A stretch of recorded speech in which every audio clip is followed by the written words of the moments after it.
Doctor अजीज खान, अब आप बोलिए सर। सवाल ये है, अजीज भाई सवाल लूंगा मैं। सवाल ये है जो मर्म है डिबेट का, क्या इस्लाम में जाति आधारित उत्पीड़न या छुआछूत जैसी व्यवस्था, सामाजिक भेदभाव जाति आधारित है या नहीं है? और अगर नहीं है तो फिर आरक्षण क्यों? अजीज खान डॉक्टर। देखिए अमन भाई, दो तीन बातें हैं, बड़ी इंपॉर्टेंट है, आपका सवाल भी बड़ा जायज है। देखिए, एक हलफनामे ने केंद्र सरकार के उसके सारे पोल पट्टी को आउट कर दिया। बड़े बड़े दावे और वायदे और पोस्टर और बैनर लगता था साहब कि ये दलित है, ये एसटी है, ये ओबीसी है, और बीजेपी इन पर काम कर रही है, इनके उत्थान के लिए काम कर रही है। ये उत्थान है कि ये पतन की ओर ले जा रही है? पहला सवाल। पहली बात, एक तरफ एक आयोग बनता है रंगनाथ मिश्रा जी का, वो कह रहे हैं कि साहब धर्मों का इससे कोई लेना देना नहीं है, धर्म का विषय है, और अगर कोई शख्स अपने घर किसी भी धर्म में आस्था रखता है तो उसको अनुसूचित जो उसकी अनुसूचित का जो दर्जा है उसे समाप्त नहीं किया जा सकता, क्योंकि दलितों का उत्पीड़न हजारों साल से होता आया है। और किसने किया है? ये जो मनुवादी विचारधारा के लोग हैं, सुनिए मेरी बात, मनुवादी विचारधारा के लोग हैं, और वही मनुवादी विचारधारा के लोग आज हलफनामा दे रहे हैं। डॉक्टर खान साहब जो दलितों की बात करते थे, इससे ये पता चल गया। सुनिए सर, अरे सर, अरे मेरी बात सुनिए, सरकार मेरी बात सुनिए। अमन भाई आप तो सर मेरी मुझे मौका दें। बोलिए आप सर, ये बेनकाब की बात है, मैटर नहीं है। ये जो दिखावे की हमदर्दी है, मैं कहना चाहूंगा दलितों के लिए बीजेपी के ऊपर कि ये दिखावे की सभी हमदर्दियां रह जाएंगी, और पोछिए मत मेरे आंखों उंगलियां जल जाएंगी।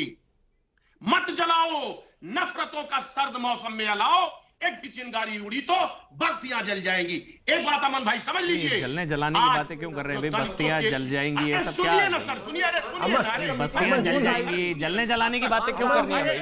2005 जलने जलाने की बातें मत करिए भाई। रिपोर्ट आई थी, 14 तक आपकी सरकार सत्ता में थी। सरवर भाई ऐसे बीच में मत बोलिए।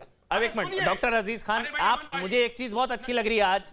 एक मिनट डॉक्टर, आपके पास आ रहा हूं। डॉक्टर अजीज खान, अश्वनी जी, मुझे बहुत अच्छी बात लग रही है, आज सभी लोग सभी धर्मों में बराबरी की बात कर रहे हैं कि सभी धर्म समान हैं, सभी धर्म बराबरी की बात कर रहे हैं कि सभी धर्मों को समान रूप से देखना चाहिए। तो फिर आप लोग क्या यूनिफॉर्म सिविल कोड के साथ क्यों नहीं देते? फिर आप आवाज चलिए। डॉक्टर अजीज आवाज आ रही है? अब आपको, आप ही से मेरा सवाल था। जी, सभी धर्मों में समानता की बात करते हैं तो यूनिफॉर्म सिविल कोड की भी मांग करिए। फिर करते हैं, उसके साथ हैं आप?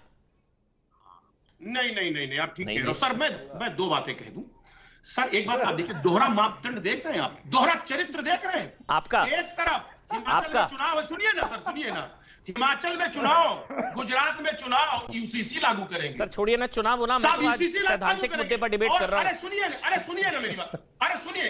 अब एक बात देखिए अमन भाई, ये तरीका नहीं है। चलिए बोलिए सर, आप मौका दें, 4 मिनट सर, सारा मौका आपको इतना ज्यादा दिया है, बोलिए आप कंप्लीट करिए। 30 सेकंड अनइंटरप्टेड, 30 सेकंड करेंगे। और जब दलितों के हक की बात की जा रही है तो कह रहे कानून अलग अलग रहेगा। मुझे बोलना है, दलितों के हक की बात आ रही है तो कानून अलग अलग रहेगा। ठीक है, ऐसा कैसे हो सकता है? कैसे हो सकता है भाई, कैसे हो सकता है? देखिए अश्वनी जी आ रहा हूं, लेकिन पहले रागी जी बोलेंगे। डॉक्टर अजीज खान का सवाल बहुत वाजिब है भाई, ऐसे कैसे हो सकता है? वैसे दलितों को आरक्षण, लेकिन दलित मुसलमान हो गए तो आरक्षण खत्म, ये क्या बात हुई? सवाल समझा आप? इसका जवाब दीजिए फिर अश्वनी जी और डॉक्टर रिजवान। देखिए 40 सेकंड्स आपके पास। सबसे पहले तो दलित शब्द जो है वो कॉन्स्टिट्यूशनल टर्म नहीं है, पहले तो इसको हमेशा ध्यान रखिएगा। दलित शब्द कोई कॉन्स्टिट्यूशनल कैटेगरी नहीं है, ये एक पॉलिटिकल कैटेगरी है।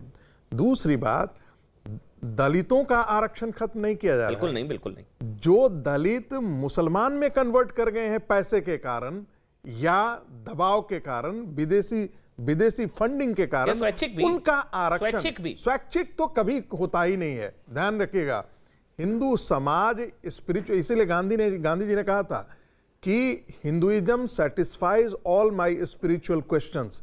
यदि इस्लाम और यदि क्रिश्चियनिटी का कोई व्यक्ति आकर के मुझे समझा जाए तो मैं तो कन्वर्ट करने के लिए तैयार हूं, और मेरे साथ तो लाखों लोग हैं, कन्वर्ट तो कर ले। दूसरी बात,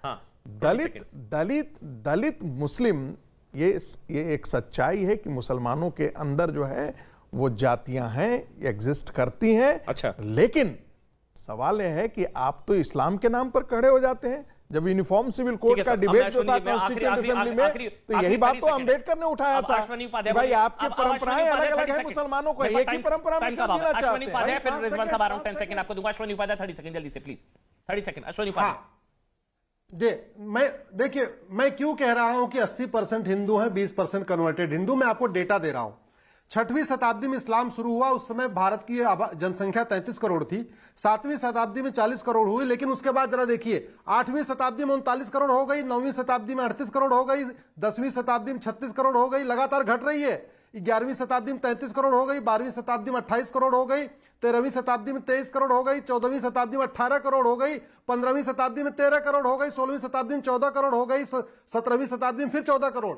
तो आप जरा देखिए, जहां 6वीं शताब्दी में भारत की जनसंख्या 40 करोड़। शुक्रिया सर, शुक्रिया, बहुत बहुत शुक्रिया आप सबका, बहुत बहुत शुक्रिया। तो अगर कोई दलित, मुसलमान या ईसाई है, उसको आरक्षण का लाभ मिलना चाहिए, नहीं मिलना चाहिए, इसी पर बहस कर रहे थे। 100 बात की एक बात।